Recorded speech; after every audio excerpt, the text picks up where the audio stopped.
Hello guys, welcome to my YouTube channel that is Nursepedia. Today we will be studying about osteoporosis in elderly people. Osteoporosis मतलब bone का fragile हो जाना. Fragile हो जाना मतलब bone easily break हो जाएगा और उसमें जो मिनरल्स या कैल्शियम्स की जो मात्रा है वो कम हो जाना.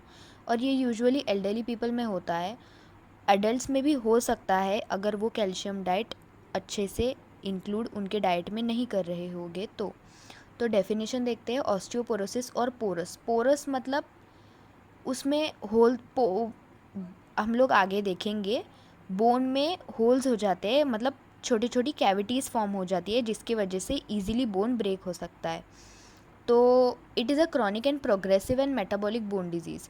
मेटाबॉलिक बोन डिजीज़ क्यों बोला है इसको? क्योंकि ये एक प्रोग्रेसिव और क्रॉनिक डिजीज़ है. ओके, क्रॉनिक मतलब लंबे टाइम तक चलने वाली और प्रोग्रेसिव मतलब जल्दी जल्दी ग्रो होने वाली और जल्दी जल्दी स्प्रेड होने वाली. एक्चुअली वो स्प्रेड नहीं होती है बट एक छोटा हिस्सा अगर अफेक्ट हुआ है तो वो जल्दी जल्दी पूरे बोन को अफेक्ट करता है.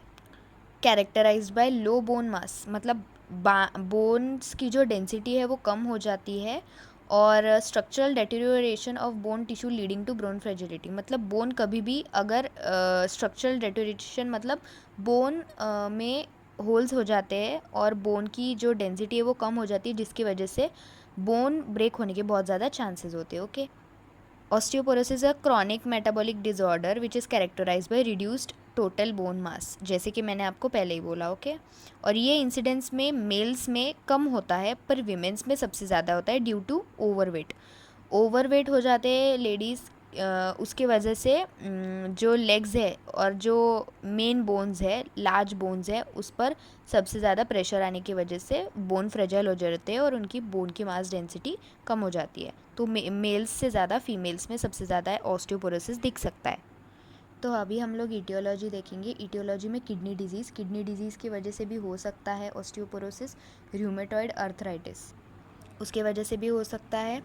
Chronic alcoholism, continuous alcohol consume कर रहा है कोई पर्सन या फिर कोई भी, तो उसके वजह से भी हो सकता है. सिरोसिस ऑफ लिवर मतलब जो हेल्दी सेल्स होते हैं लिवर के वो स्कार टिश्यूज़ में कन्वर्ट हो जाते हैं, रिप्लेस हो जाते हैं, उसको बोलते हैं cirrhosis of liver. Intestinal malabsorption मतलब माल अब्जॉर्प्शन में प्रॉब्लम है इंटेस्टाइन्स में.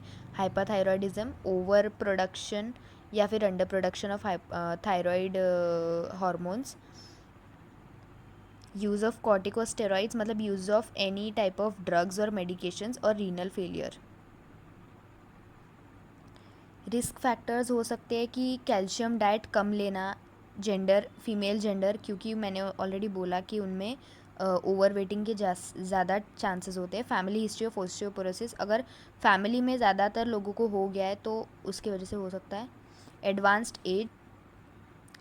एज के वजह से भी हो सकता है. Cigarette smoking, long term of use of corticosteroids, ये हम लोग ने पहले ही पढ़ा है. ओके, क्लिनिकल मैनिफेस्टेशंस देखते हैं जो कि साइंस एंड सिम्टम्स भी बोल सकते हैं. Sudden onset of severe back pain हो सकता है. फ्रीक्वेंट फ्रैक्चर मतलब बोन इतने मतलब उनकी डेंसिटी इतनी कम हो जाती है जिसकी वजह से इजीली फ्रैक्चर हो सकता है. ओके, मतलब हिप भी हो सकता है, वर्टिब्रल कॉलम, या फिर लॉन्ग बोन्स मतलब जो वेट बेयरिंग बोन्स बोलते हैं जिसको हम लोग फीमर, टिबिया या फिबुला, तो इन पर ज़्यादा प्रेशर आने के लिए वो हो सकता है. लॉस ऑफ टीथ कैल्शियम की वजह से. Changes in appearance of face, functional disability, abdominal distension and bloating. Abdominal distension मतलब वो आप and bloating, impaired respiration by restricted lung expansion. Kyphosis ये एक टाइप है मूवमेंट मतलब काइफोसिस मतलब अबनॉर्मल स्ट्रक्चर या अबनॉर्मल पोस्चर की वजह से होता है. काइफोसिस फॉर्म होता है. कॉन्स्टिपेशन मतलब हार्डनिंग ऑफ स्टूल्स.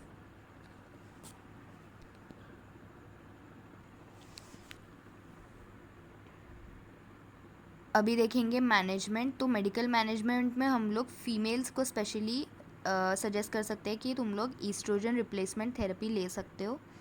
ये आफ्टर मेनोपॉज देते हैं जिसकी वजह से ऑस्टियोपोरोसिस प्रिवेंट हो सकता है. It becomes most effective in combined with calcium. Okay, teriparatide भी दे सकते हैं। ये एक टाइप ऑफ मेडिकल मैनेजमेंट है जो कि ट्रीटमेंट के लिए दिया जाता है ऑस्टियोपोरोसिस में, और ये यूजुअली मेन में दिया जाता है, और मेनोपॉजल पोस्ट मेनोपॉजल मतलब जिनके मेंसेस ख़त्म हो चुके हैं उन वुमेंस को भी दे सकते हैं। बायफॉस्फोनेट्स भी दे सकते हैं। ये है मेडिकल मैनेजमेंट, मतलब बोन रीअब्जॉर्प्शन कर सकता है and increase bone mineral density, oestrogen receptor modulations and calcitonin, ये भी दे सकते हैं एज अ मेडिकल मैनेजमेंट हम लोग। नर्सिंग डायग्नोसिस, तो नर्सिंग डायग्नोसिस हमारा पहला अकॉर्डिंग टू प्रायोरिटी हमारा आएगा pain related to muscle spasm, okay. And second आएगा कॉन्स्टिपेशन। कॉन्स्टिपेशन मतलब ऑलरेडी आई टोल्ड यू कि hardening of stools, okay, related to immobility और development of paralytic ileus risk. And then third we will see risk for injury related to fracture. ये सबसे main है क्योंकि हम लोग osteoporosis देख रहे हैं। Knowledge deficit related to osteoporotic process and treatment process, ये हमेशा लास्ट डायग्नोसिस रहेगा। So nursing management will see osteoporosis is the best cure by the nutrition therapy. So diet should be supplemented. हम लोग osteoporosis वाले patient को सबसे ज़्यादा diet suggest करते हैं, क्योंकि अगर वो कैल्शियम डाइट लेंगे तो उसकी वजह से उनकी जो bone marrow density, bone mineral density है, वो हम लोग करेक्ट एक टाइप से कुछ क्वांटिटी में करेक्ट कर सकते हैं, और बाकी मेडिकल मैनेजमेंट से हम लोग उसको ट्रीट कर सकते हैं। एक्सरसाइजेस भी बोल सकते हैं पेशेंट को करने के लिए, रेंज ऑफ मोशन एक्सरसाइजेस या फिर एरोबिक्स या फिर योगा या फिर मेडिटेशन हम लोग बोल सकते हैं अर्ली मॉर्निंग उनको। और हम लोग एम्बुलेशन मतलब मूवमेंट के लिए भी बोल सकते हैं उनको, जिसकी वजह से उनका जो फर्दर डेट्रियोरेशन है बोन्स का वो ना हो पाए। और कॉम्प्लिकेशंस में हम लोग देख सकते हैं कि फ्रैक्चर होगा वो पेशेंट को, अगर उसको टाइम पर ट्रीट नहीं किया तो फ्रैक्चर कंटिन्यूस मल्टीपल फ्रैक्चर्स हो सकते। काइफोसिस मतलब अबनॉर्मल पोस्चर की वजह से जो प्रॉब्लम्स आते हैं उसको काइफोसिस, सिम्फोसिस, लॉर्डोसिस ऐसा बोलते हैं, और paralytic ileus, okay. So thank you, and if you are new to my YouTube channel please subscribe, that is Nursepedia. Thank you.